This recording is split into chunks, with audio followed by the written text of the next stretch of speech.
ओम श्री गुरुवे नमः। ओम श्री गणेशाय नमः।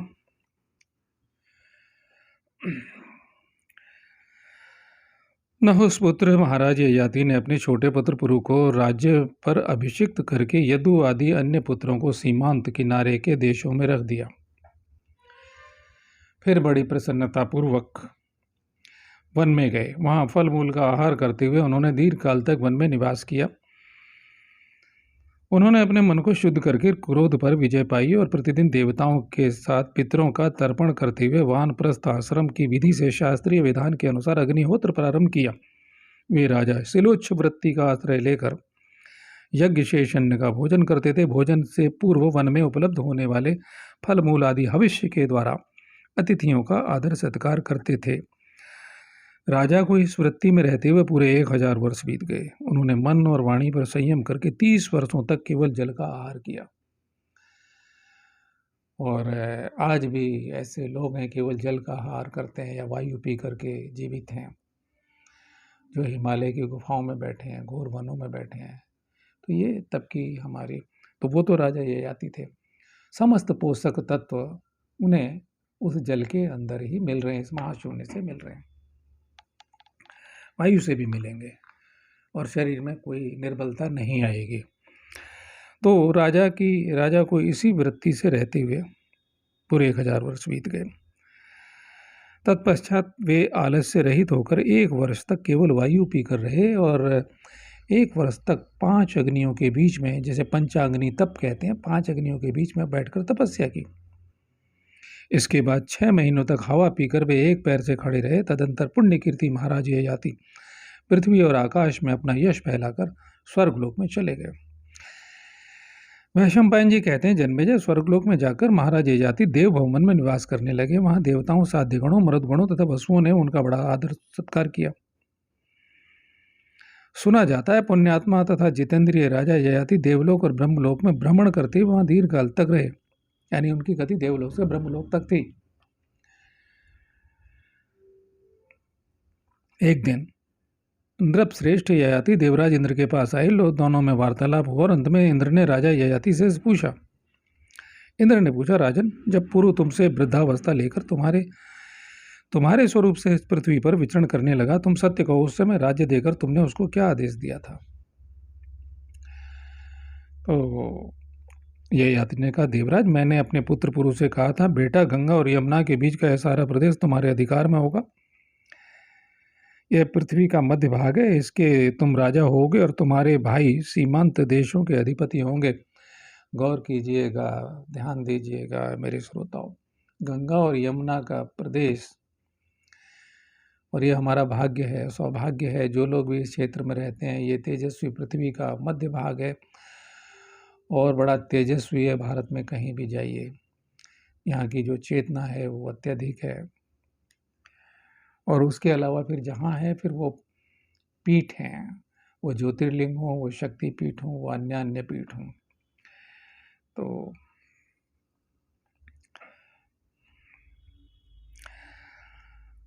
देवेंद्र, इसके बाद मैंने यह आदेश दिया, मनुष्य दीनता, शठता और क्रोध न करे, कुटिलता, मात्सर्य और वैर कहीं न करे। माता पिता, विद्वान, तपस्वी तथा क्षमाशील पुरुष का बुद्धिमान कभी अपमान न करे। शक्तिशाली पुरुष सदा क्षमा करता है। शक्तिहीन मनुष्य सदा क्रोध करता है। दुष्ट मानव साधु पुरुष से और दुर्बल अधिक बलवान से द्वेष करता है। कुरूप मनुष्य रूपवान से, निर्धन धनवान से, अकर्मण्य मनुष्य जो कुछ करना नहीं चाहता कर्मनिष्ठ मनुष्य से, और अधार्मिक है वो धर्मात्मा से द्वेष करता है। इस प्रकार गुणहीन मनुष्य गुणवान से डाह रखता है, यानी ईर्ष्या करता है। इंद्र, यह कली का लक्षण है, यह कलयुग का लक्षण है। अभी दूर है, अभी तो त्रेता और द्वापर भी नहीं आया है, लेकिन कली का लक्षण, यानी उसमें कहा गया ना, उस युग में धर्म का अधर्म का नाम मात्र का स्मरण रहता है, क्योंकि 3 तत्वों में, तीनों व्याप्त होते हैं, सत रज तम। तो क्रोध करने वाले मनुष्य, क्रोध करने वाले से वह पुरुष श्रेष्ठ है जो कभी क्रोध नहीं करता। इस प्रकार असहनशील से सहनशील उत्तम है। मनुष्यतर प्राणियों से मनुष्य श्रेष्ठ है। मनुष्यतर प्राणियों से मनुष्य श्रेष्ठ है। मनुष्यतर समझ गए होंगे, न समझे तो जो सूक्ष्म जगत की आत्माएं हैं, मनुष्यतर ये शब्द उसमें आया है।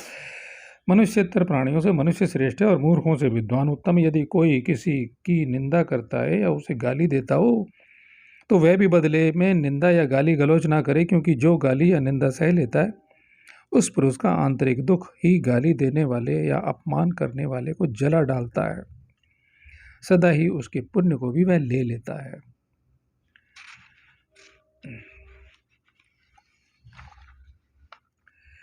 क्रोधवश किसी के मर्म स्थान में चोट न पहुंचाए। ऐसा बर्ताव न करे जिससे किसी को मार्मिक पीड़ा हो। किसी के प्रति कठोर बात भी मुंह से न निकाले। अनुचित उपाय से शत्रु को भी वश में न करे। अब ये परिस्थिति जन्य है, ध्यान रखें। कोई नियम बनाएंगे तो ये शास्त्र में परिस्थितियां बताई गई हैं।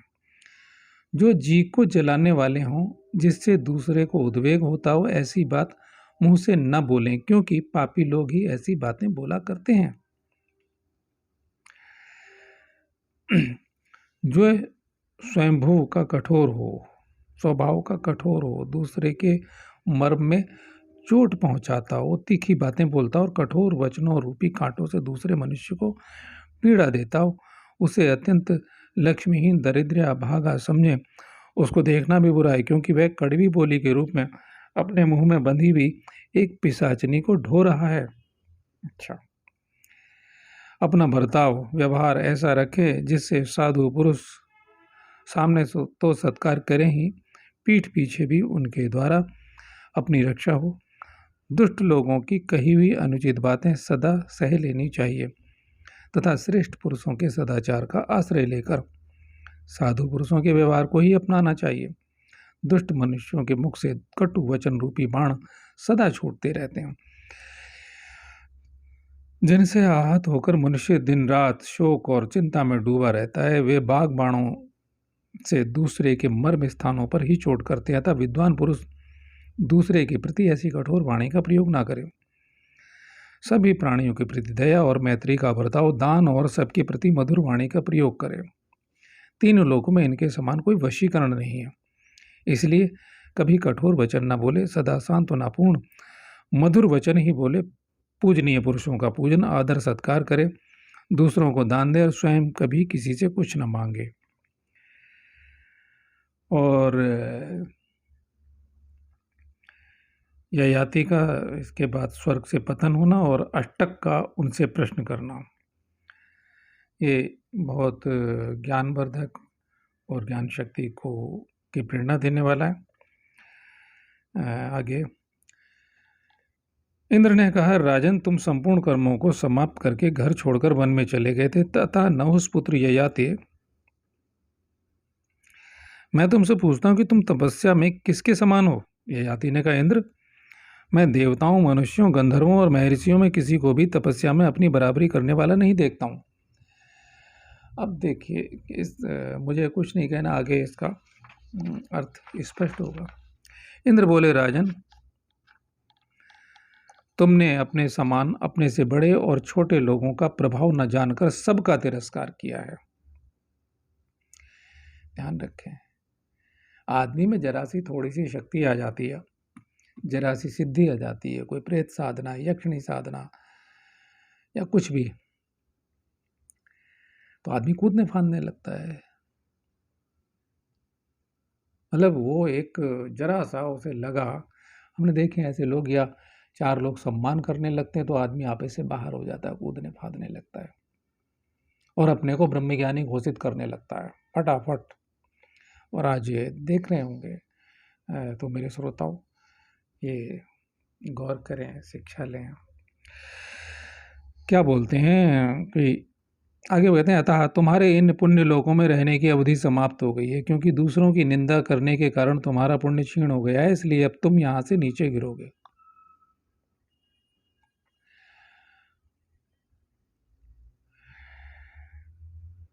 आगे ययाति ने कहा,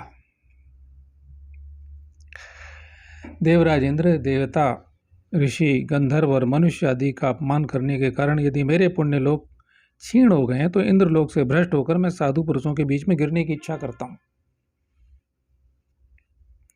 देखिए, गिर भी रहे हैं तो विवेक ने साथ दिया, क्योंकि जीवन भर उन्होंने साधना की थी, विवेक बुद्धि। इंद्र बोले, राजा ययाति, तुम यहाँ से च्युत होकर साधु पुरुषों के समीप गिरोगे और वहां अपनी खोई हुई प्रतिष्ठा पुनः प्राप्त कर लोगे। यह सब जानकर तुम फिर कभी अपने बराबर तथा अपने से बड़े लोगों का अपमान न करना। वैशंपायन जी कहते हैं, जन्मेजय, तदंतर देवराज इंद्र के सेवन करने योग्य पुण्य लोगों का तदंतर देवराज इंद्र के सेवन करने योग्य पुण्य लोगों का परित्याग करके राजा ययाति नीचे गिरने लगे। उस समय राजऋषियों में श्रेष्ठ अष्टक ने उन्हें गिरते देखा। राजाओं में जो ब्रह्मत्व को उपलब्ध हुए, ब्रह्म शक्ति को उपलब्ध हुए, वो राजऋषि, प्रणाम ओम तत्सत, और अष्टक तो महाज्ञानियों में कहे गए, महाशक्तिशाली हैं। उस समय राजऋषियों में श्रेष्ठ अष्टक ने उन्हें गिरते देखा। वे उत्तम धर्म विधि के पालक थे। उन्होंने ययाति से कहा, अष्टक ने पूछा, इंद्र के समान सुंदर रूप वाले तरुण पुरुष तुम कौन हो? तुम अपने तेज से अग्नि की भांति देदीप्यमान हो रहे हो। मेघ रूपी घने अंधकार वाले आकाश से आकाशचारी ग्रहों में श्रेष्ठ सूर्य के समान तुम कैसे गिर रहे हो? तुम्हारा तेज सूर्य और अग्नि के सदृश है। तुम अप्रमेय शक्तिशाली जान पड़ते हो। तुम्हें सूर्य के मार्ग से गिरते देख हम सब लोग मोहित होकर इस तर्क वितर्क में पड़े कि यह क्यों गिर रहा है, क्या गिर रहा है। अब जैसे कि ज्योतिष शास्त्र में उत्तरायण और दक्षिणायन, और गीता में भी कहा है, शुक्ल मार्ग से और कृष्ण मार्ग से जो प्राण जाते हैं उनकी गति के एक से दिव्य लोकों में जा कर के, गीता पढ़ी होगी बहुत सारे मेरे जो अपने मेरे इसको सुन रहे हैं, मेरी कथा को सुन रहे हैं, और दूसरे से ब्रह्मलोक में, ब्रह्मलोक और ब्रह्म में प्रवेश करता है, ब्रह्म शक्ति में प्रवेश, ईश्वर में प्रवेश करता है, लोकों के परे हो जाता है, मूल तत्व में प्रवेश करता है, मूल कारण में प्रवेश करता है। तो तुम इंद्र, सूर्य और विष्णु के समान प्रभावशाली, तुम्हें आकाश में स्थित देखकर हम सब लोग अब यह जानने के लिए तुम्हारे निकट आए हैं कि तुम्हारे पतन का यथार्थ कारण क्या है। हम पहले तुमसे कुछ पूछने का साहस नहीं कर सकते और तुम भी हमारा परिचय नहीं पूछते हो कि हम कौन हैं। इसलिए मैं ही तुमसे पूछता हूं, मनोरम रूप वाले महापुरुष, तुम किसके पुत्र हो और किस लिए यहाँ आए हो? इंद्र के तुल्य, क्योंकि वरदान उन्होंने ये इच्छा प्रकट कर दी थी कि मैं साधु पुरुषों के बीच में करूं, कहीं दुष्ट पुरुषों के बीच में या साधारण मनुष्यों के बीच में न गिर जाऊं, कि इंद्र के तुल्य शक्तिशाली पुरुष, तुम्हारा भय दूर हो जाना चाहिए। अब तुम्हें विषाद और मोह को भी तुरंत त्याग देना चाहिए। इस समय तुम संतों के समीप विद्यमान हो। बल दानव का नाश करने वाले इंद्र भी अब तुम्हारे तेज सहन करने में असमर्थ हैं। देवेश्वर इंद्र के समान तेजस्वी महानुभाव सुख से वंचित होने वाले साधु पुरुषों के लिए सदा संत ही परम आश्रय हैं। वे स्थावर और जंगम सब प्राणियों पर शासन करने वाले सत्पुरुष यहाँ एकत्र हुए हैं।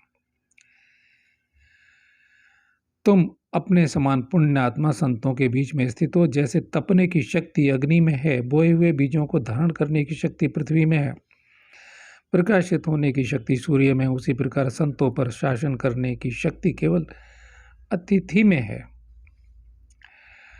और यहाँ से आगे अगले अंक में मैं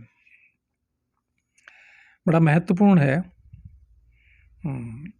ययाति और राजऋषि अष्टक का संवाद, वो अगले अंक में मैं प्रस्तुत करूँगा।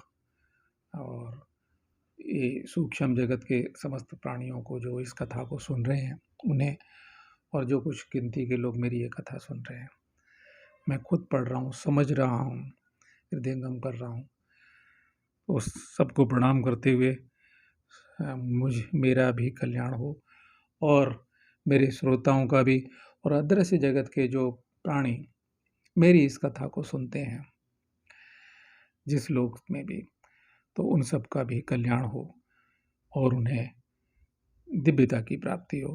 ओम तत्सत।